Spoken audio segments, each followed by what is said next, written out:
വലിയ ഒരു invest meet നടക്കുകയാണ്. പ്രിയപ്പെട്ട പ്രേക്ഷകർക്ക് അറിയാവുന്നതുപോലെ ഇൻവെസ്റ്റ് കേരള മീറ്റിന് ഒരുക്കങ്ങളെല്ലാം ഇപ്പോൾ പൂർത്തിയായി കഴിഞ്ഞിരിക്കുന്നു. അല്പസമയത്തിനുള്ളിൽ മുഖ്യമന്ത്രി Pinarayi Vijayan invest Kerala global summit ഉദ്ഘാടനം ചെയ്യും. മന്ത്രി പി രാജീവ്, വ്യവസായ വകുപ്പ് മന്ത്രി, നമുക്കൊപ്പം തത്സമയം ചേരുന്നുണ്ട്. Minister, very good morning. എനിക്കറിയാം ഇന്ന് തിരക്കുള്ള ദിവസമാണ്. കേരളം വലിയ പ്രതീക്ഷയോടുകൂടിയാണ് ഈ ഇൻവെസ്റ്റ് കേരള ഗ്ലോബൽ മീറ്റിനെ കാണുന്നതും. എല്ലാ ഒരുക്കങ്ങളും പൂർത്തിയായി കഴിഞ്ഞു. 26 രാജ്യങ്ങളിൽ നിന്നുള്ള പ്രതിനിധികളുണ്ടെന്ന് പ്രിൻസിപ്പൽ സെക്രട്ടറി നേരത്തെ നമ്മളോട് പറഞ്ഞു. വലിയ സന്തോഷമുള്ള കാര്യം. വലിയ പ്രതീക്ഷയോടുകൂടി നമ്മൾ നോക്കുന്നു. എന്തൊക്കെ പ്രതീക്ഷകളാണ് ഈ ഇൻവെസ്റ്റ് കേരള ഗ്ലോബൽ മീറ്റിൽ നമ്മൾ ഒരുങ്ങുമ്പോൾ ഉള്ളത്? മിനിസ്റ്റർ വളരെ വേഗത്തിൽ പറഞ്ഞു. Good morning doctor Arun. വളരെ നല്ല പ്രതീക്ഷകളാണ്. നമ്മൾ ഉദ്ദേശിച്ചതിനേക്കാളും മെച്ചപ്പെട്ട രൂപത്തിലുള്ള പങ്കാളിത്തം. നേരത്തെ പറഞ്ഞതുപോലെ 26 രാജ്യങ്ങളുടെ നയതന്ത്ര പ്രതിനിധികൾ, 3000-ലധികം പ്രതിനിധികൾ, നമ്മൾ ക്ഷണിച്ച മിക്കവാറും എല്ലാ സ്പീക്കർമാർ, ഒരു വലിയ പ്രവർത്തനങ്ങളുടെ തുടർച്ചയിൽ വരുന്ന ഈ ഘട്ടം അത് കേരളത്തിൻ്റെ വ്യവസായ വളർച്ചയുടെയും നമ്മുടെ സമ്പദ്ഘടനയുടെ കുതിപ്പിൻ്റെയും ഒരു സവിശേഷ ചരിത്ര സന്ദർഭമായി മാറും എന്ന് തന്നെയാണ് കണക്കാക്കുന്നത്.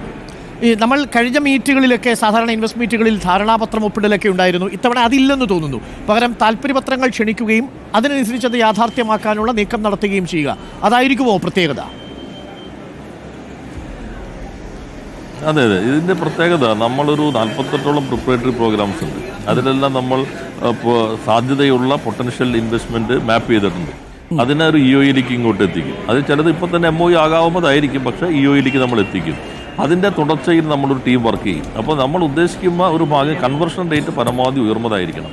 ഒപ്പം തന്നെ നമുക്ക് റിയലിസ്റ്റിക് ആയിട്ടുള്ള ഇൻവെസ്റ്റ്മെൻറ്റ് പ്രൊപ്പോസൽസ് ആയിരിക്കും. നമ്മൾ ബബിളുകൾ, വലിയ കുമിളകൾ, ബലൂണുകൾ ഇതൊന്നും സൃഷ്ടിക്കാൻ ഉദ്ദേശിക്കുന്നില്ല. പറയുന്ന കാര്യത്തിൽ പരമാവധി യാഥാർത്ഥ്യമാക്കാൻ കഴിയണം. പക്ഷേ ഇന്ന് സ്വിച്ചിട്ടാൽ നാളെ തന്നെ ഒരു ഇൻവെസ്റ്റ്മെൻറ്റ് നമുക്ക് യാഥാർത്ഥ്യമാക്കാൻ കഴിയില്ല. It will take time. അതിന് നമ്മൾ ഒരു കാറ്റഗറൈസേഷൻ വരും. ഉടൻ തുടങ്ങാൻ കഴിയുന്നത്, കുറച്ച് സമയമെടുക്കുന്നത്. അപ്പോൾ ഒരു വലിയ റോഡ് മാപ്പ് ഇതിന് ശേഷം ഞങ്ങൾ തയ്യാറാക്കും. അതിനടിസ്ഥാനത്തിൽ ഒരു ആക്ഷൻ പ്ലാൻ ഉണ്ടാകും. പ്രത്യേക ടീം ഓരോ സെക്ടർ ബേസ് വർക്ക് ചെയ്യും. അപ്പോൾ വളരെ റിയലിസ്റ്റിക്കായി നമുക്കിത് മുന്നോട്ട് കൊണ്ടുപോകാൻ കഴിയും എന്ന് തന്നെയാണ് കണക്കാക്കുന്നത്. ഈ പ്രധാനപ്പെട്ട കമ്പനികളുടെയൊക്കെ സിഇഒമാർ എത്തുന്നുണ്ടല്ലേ മിനിസ്റ്റർ? അതെ, നല്ല രീതിയിൽ ഇപ്പോൾ ഇന്നലെ തന്നെ മുഖ്യമന്ത്രി ഇന്നലെ എത്തിച്ചേർന്നു. അദ്ദേഹം സിഇഒമാരും സ്പീക്കേഴ്സുമായിട്ട് ആശയവിനിമയം ഇന്നലെ തന്നെ നടത്തി. ഞങ്ങൾ ഉദ്ദേശിച്ചിട്ടുള്ള പ്രധാനപ്പെട്ട കമ്പനികളിൽ എത്തിയിട്ടുണ്ട്. എന്തെങ്കിലും സാഹചര്യത്തിൽ യാത്ര വരാൻ പറ്റാത്തവർ വളരെ റെസ്പോൺസിബിളായിട്ടുള്ള ആ ഒരു ടീമിനെ അയക്കുകയും ചെയ്ത് കഴിഞ്ഞിട്ടുണ്ട്. CM 2 ദിവസം ഇവിടെ തന്നെയുണ്ട്. അത് ഇന്നലെ എത്തിക്കഴിഞ്ഞു. ഇനി 2 ദിവസം കൂടി തീരുന്നവരെ ഉണ്ടാകും. മറ്റ് മന്ത്രിമാരും വന്നു പോകും. ചീഫ് സെക്രട്ടറി ഉൾപ്പെടെയുള്ള ഉദ്യോഗസ്ഥ സംഘം എത്തിയിട്ടുണ്ട്. അപ്പോൾ നമ്മൾ വളരെ സീരിയസ് ആയിട്ടാണ്. ഇതിനിടയിൽ തന്നെ 1-to-1 മീറ്റിങ്ങുകൾ ഉണ്ടാകും. അതിലെല്ലാം തന്നെ CM ആയിട്ട് മീറ്റിംഗ്, നമ്മളായിട്ടുള്ള മീറ്റിംഗ്, അതിലെല്ലാം ഉദ്യോഗസ്ഥ സംഘം ഉണ്ടാകും. അപ്പോൾ നമുക്ക് കുറേ കോൺഫിഡൻസ് ബിൽഡ് ചെയ്യാൻ കഴിയും. മിനിസ്റ്റർ, ഈ കഴിഞ്ഞ പ്രാഥമിക ചർച്ചകളുടെ ഭാഗമായിട്ട് നമുക്കൊരു കോൺഫിഡൻസ് വന്നിട്ടുണ്ടോ?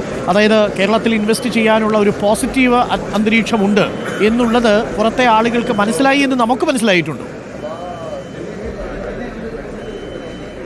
അതല്ലേ പങ്കാളിത്തത്തിൽ പ്രതിഫലിക്കുന്നത്. കേരളം ഇപ്പോൾ വിസിബിളായിരിക്കുന്നു. ഞങ്ങളിപ്പോൾ ഇവിടെ എല്ലാം പോയല്ലോ. ദാവോസ് കഴിഞ്ഞപ്പോൾ നിങ്ങൾ ശ്രദ്ധിച്ചിട്ടുണ്ടെങ്കിൽ ആദ്യത്തെ ഡിക്ലറേഷൻ തന്നെ കേരള ഗ്രീൻ ഹൈഡ്രജൻ വാലി ക്ലസ്റ്ററാണ്. അതോടൊപ്പം തന്നെ അവിടെ നമ്മുടെ ചെറിയ ഒരു പവലിയനിലേക്ക് മിനിസ്റ്റേഴ്സ്, പ്രധാനപ്പെട്ട CEOമാർ ഇവരെല്ലാം തന്നെ വരികയുണ്ടായി. അപ്പോൾ കേരളം ഇപ്പോൾ വിസിബിൾ ആയിരിക്കുന്നു. ഇത് ഏറ്റവും ശരിയായ സ്ഥലമാണ് തങ്ങൾക്ക് വ്യവസായം നടത്താൻ. ഇവിടെ ഹൈലി സ്കിൽഡായ ഹ്യൂമൻ റിസോഴ്സസ് ഉണ്ട്. അവർ പറ്റുന്ന ഇൻഡസ്ട്രി അവർ നിർണ്ണയിച്ച് കഴിഞ്ഞിട്ടുണ്ട് എന്ന രൂപത്തിലുള്ളൊരു ആത്മവിശ്വാസം സൃഷ്ടിക്കാൻ കഴിയും. ഈ ഗവൺമെൻറ് തുടർച്ചയാണല്ലോ. ഈ തുടർ ഭരണത്തിൻ്റെ ഒരു പ്രധാനപ്പെട്ട പ്രത്യേകത, അസാധ്യമാണെന്ന് കരുതിയിരുന്ന പലതും സാധ്യമാക്കിയതിൻ്റേത് ഒരു ആത്മവിശ്വാസം പൊതുബോധമാക്കി വികസിപ്പിക്കാൻ കഴിഞ്ഞു. അത് വ്യവസായ മേഖലയിൽ കൂടി നന്നായി പ്രതിഫലിക്കുന്നുണ്ട്. ഒരു കാര്യം കൂടി, പ്രതിപക്ഷ നേതാവ് കൂടി പങ്കെടുക്കുന്നുണ്ട്. പ്രതിപക്ഷത്തിന്റെ സഹകരണം ഉണ്ട് എന്നുള്ളത് കൂടുതൽ കരുത്തു പകരുന്നുണ്ടല്ലേ മിനിസ്റ്റർ? തീർച്ചയായിട്ടും. നേരത്തെ നിങ്ങൾ, പിന്നെ ഞങ്ങൾ, ഇപ്പോൾ നമ്മൾ എന്നതിലേക്ക് മാറിയിരിക്കും. നമ്മളെന്ന് പറയുമ്പോൾ ഞങ്ങളുടെ ഈ ഇതിന് മുൻപുള്ള പ്രിപ്പറേറ്ററി പ്രോഗ്രാം ഡോക്ടർ അരുൺ ശ്രദ്ധിച്ചിട്ട് ഒരു കാര്യം കാണാൻ കഴിയും.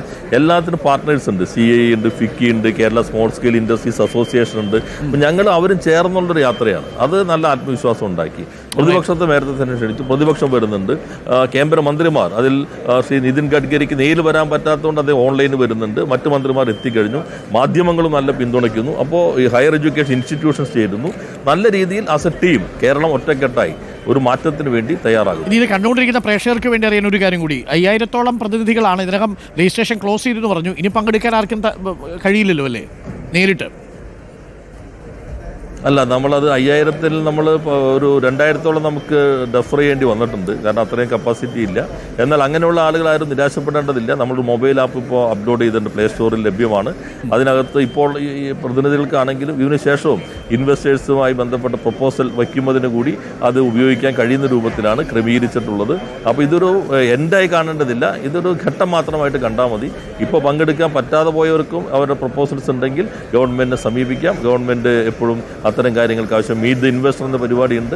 നിങ്ങളുടെ ഇൻവെസ്റ്റ്മെൻറ്റ് പ്രപ്പോസലുമായിട്ട് മെയിൽ ചെയ്താൽ മതി. ഞങ്ങളും ഉദ്യോഗസ്ഥരും ഞങ്ങൾ ഒന്നിച്ചിരുന്ന് നിങ്ങളെ കേൾക്കും. മുന്നോട്ട് പോകണമെങ്കിൽ നിങ്ങൾക്ക് ഒരു നോഡൽ ഓഫീസറെ കൂടി നൽകുന്ന രൂപത്തിലുള്ള സംവിധാനവും ഒരുക്കി കഴിഞ്ഞിട്ടുണ്ട്. Okay, thank you minister. എനിക്കറിയാം തിരക്കാണ് അങ്ങേക്കെന്നറിയാം. കാര്യങ്ങളൊക്കെ ഉഷാറായി നടക്കട്ടെ. തീർച്ചയായും ഞങ്ങളുടെ പൂർണ്ണമായ പിന്തുണയുമുണ്ട് ഇൻവെസ്റ്റ് കേരള ഗ്ലോബൽ സമ്മിറ്റിന്. തീർച്ചയായിട്ടും നമ്മളെല്ലാവരും ഒരുമിച്ച് തന്നെ നിന്ന് കേരളത്തിലെ നിക്ഷേപം കൂടുതൽ കൊണ്ടുവരിക എന്നുള്ളതാണ് ഏറ്റവും പ്രധാനപ്പെട്ട കാര്യം.